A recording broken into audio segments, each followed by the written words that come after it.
Hi hello నమస్తే welcome to Shri Bala stories.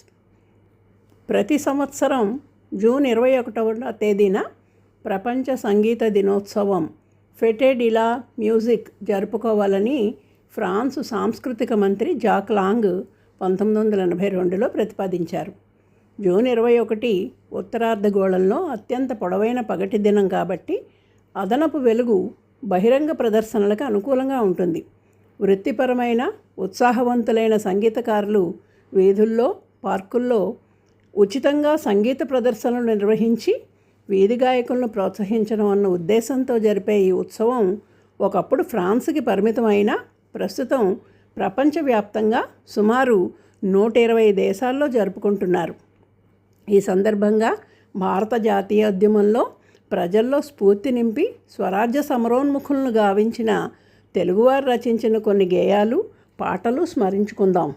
భారతీయుల్ని ఉత్తేజితుల్ని చేస్తున్న అలనాటి గీతాల్లో తలమానికం అనే గీతాలు 2. ప్రప్రథమంగా చెప్పుకోవాల్సింది 1875 నవంబర్ 7వ తేదీన బంకించంద్ర చటర్జీ కలం నుండి వెలువడిన వందేమాతర గీతం. ప్రస్తుతం మన జాతీయ గేయం. కులమతాలకు అతీతంగా ప్రజల్ని నడిపించి వందేమాతర ఉద్యమంగా ఊపందుకొని ఓ ప్రబల శక్తిగా తయారైంది ఈ అద్భుత గీతం. మన జాతీయ గీతం జనగణమన రవీంద్రుని దేశభక్తిని ప్రబోధించే ఈ గీతం ఇప్పటికీ ప్రజల్లో ఉత్సాహం నింపుతుంది. జాతీయోద్యమ తొలినాళ్లలో తెలుగువారు మితవాద నాయకుల విధానాలనే అనుసరించారు. 20వ శతాబ్ది ప్రారంభంలో జాతీయంగాను అంతర్జాతీయంగాను వచ్చిన మార్పుల ప్రభావం ఆంధ్రదేశం మీద కూడా పడింది. అప్పుడే కవులు కొందరు ప్రజల్ని తట్టి లేపుతూ కవితలు, గీతాలు రచించారు. ఒక అజ్ఞాత కవి రాసిన ప్రబోధ గీతం 1909లో ఆంధ్రభారతి పత్రికలో ప్రచురింపబడింది. మేలుకొనుమా భరతపుత్రుడా, మేలుకొనుమా సుజనమిత్రుడా, మేలుకొనుమా సచ్చరిత్రుడా, మేలుకొనవయ్యా వత్సా మేలుకో, వేడుకను జాతీయతను వేగుచుక్క పొడిచినదుగో, కూడి వందేమాతరమ్మను కుక్కుటమ్ములర్చను అంటూ ప్రజల్లో చైతన్యాన్ని మేల్కొల్పాడు. ఆనాడే కాదు, నేడు కూడా తెలుగువారిని మేల్కొల్పుతున్న మేటి గీతం మన గురజాడ అప్పారావు గారు రాసిన దేశమును ప్రేమించుమన్నా మంచి అన్నది పెంచుమన్నా, ఒట్టి మాటలు కట్టిపెట్టోయ్ గట్టిమేలు తలపెట్టవోయ్, సొంత లాభం కొంతమానకు పొరుగువాడికి తోడుపడవోయ్, దేశమంటే మట్టి కాదోయ్ దేశమంటే మనుషులోయ్ 1910లో రాసిన ఈ గీతంలోని అంశాలు ఇప్పటికీ అందరికీ వర్తించేవే. ఏ దేశమేగినా ఎద్దుకాలిడినా, ఏ పీఠమెక్కినా ఎవ్వరెదురైనా, పొగడరా నీ తల్లి భూమి భారతిని, నిలపరా నీ జాతి నిండు గౌరవం అని స్ఫూర్తినిచ్చిన ఈ గీతం 1914లో రాయప్రోలు సుబ్బారావు గారు ప్రతి అక్షరంలోనూ తన జాతీయాభిమానం ప్రతిబింబిస్తూ రాశారు. వర్డ్స్ ఆర్ లోడెడ్ పిస్టల్స్ అన్నారు ఫ్రెంచ్ తత్వవేత్త, రచయిత జీన్ పాల్ సార్త్రే. తోటాల్లాంటి మాటలతో పాటలనల్లి ప్రభుత్వానికి ముచ్చెమటలు పట్టించినవాడు, పాట రాసి పాడినందుకే జైలుకెళ్లిన గొప్ప దేశభక్తుడు గరిమెళ్ళ సత్యనారాయణ. మా కొద్దీ తెల్లదొరతనము దేవా, మా కొద్దీ తెల్లదొరతనము, ప్రాణాలపై పొంచి మానాలు హరించే 12 దేశాలు పండుచున్నా గాని, పట్టెడన్నమే లోపమండి, ఉప్పు ముట్టుకుంటే దోషమండి, నోట మట్టి కొట్టి పోతాడండి, అయ్యో కుక్కలతో పోరాడి కూడు తింటామండి అని రాసిన ఈ గీతాన్ని ఆనాడు బహిరంగ సభల్లో విశేషంగా పాడేవారు. స్వాతంత్రోద్యమంలో విదేశీ వస్తు బహిష్కరణ, స్వదేశీ వస్తు వినియోగం ప్రచారం అందుతున్న రోజులవి. కవికోకిల దువ్వూరి రామిరెడ్డి గారు పాడవేరాట్నమా భావి భారతం అంటూ ఖద్దరు ఉద్యమ ప్రచారానికి రాసిన గేయం. కట్టగుడ్డా లేక కటకటాపడుచు, కుడువ కూడు లేక గోడుగోడనుచు, దాస్యవారాశిలో దరిగానలేక, బెదరి బెదరీ చూచి పిరికి పందలను, ఆత్మనిందలతోడ నడలు బేలలను, పురికొల్ప శంఖంబు పూరించి లేపి, తిప్పవేరాట్నమా దేశచక్రంబు, విప్పవేరాట్నమా విజయకేతనం అన్న ఈ గీతం ఆనాడు విస్తృతంగా వ్యాపించింది.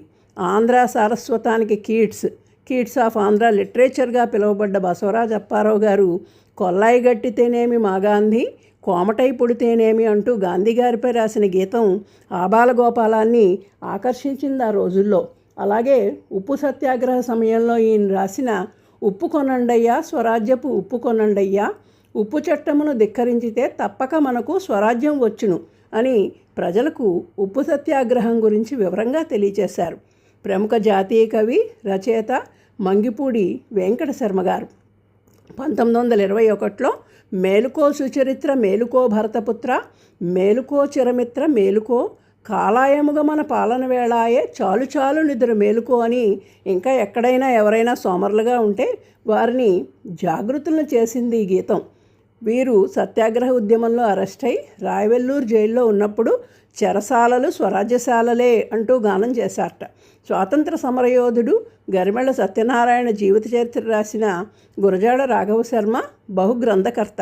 తెలుగులో స్వాతంత్రోద్యమ కాలం నాటి పాటలు, పద్యాలు సేకరించి జాతీయ గీతాలు అనే సంపుటాన్ని సంపాదకత్వం వహించి ప్రచురించారు. జయ జయ భారత జనని పావని, జయ జయ సకలానందదాయిని, హిమాలయోన్నత సమాదర్శిని, తమోదళన విద్యాస్వరూపిణి అంటూ భారతమాతను వర్ణిస్తూ సాగుతుంది ఈ గేయం. 1930లో తెనాల్లో ఉప్పు సత్యాగ్రహ సమయంలో వీరగంధం తెచ్చినారము, వీరుడెవ్వడో తెలుపుడి, పూసిపోదుము మెడను వైతుము పూలదండల భక్తితో అంటూ త్రిపురనేని రామస్వామి చౌదరి రాసిన ఈ స్వాగత గీతం అప్పట్లో ఆంధ్రపత్రికలో ప్రచురింపబడి ఊరు వాడలా పాకిపోయిందట.